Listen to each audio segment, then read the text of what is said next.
I first noticed something off when I stepped into the morning light, feeling a subtle dissonance between my movements and my shadow. It was a small thing at first, a slight lag when I lifted my arm, a hesitation in its dark mimicry as if it were unsure of the command.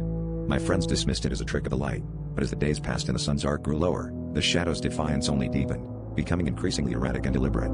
It wasn't until I found it gesturing frantically, its form distorting into shapes I couldn't comprehend, that I realized it was trying to communicate.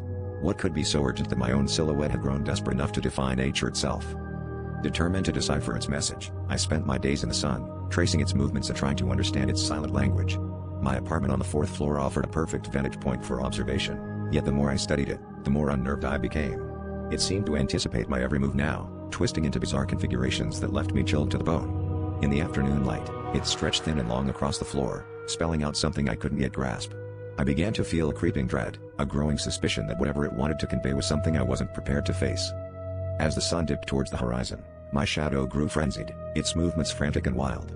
It was a dance of desperation, a silent scream for attention, and I could no longer ignore it. My heart pounded as I stared at the ground, trying to piece together its cryptic choreography.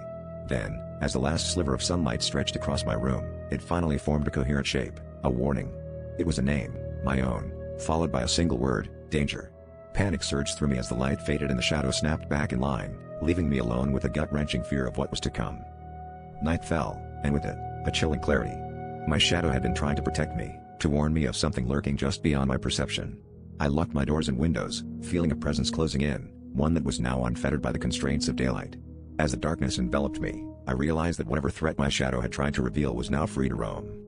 The room felt colder, the air heavy with anticipation, and I knew with dreadful certainty that the night was far from over.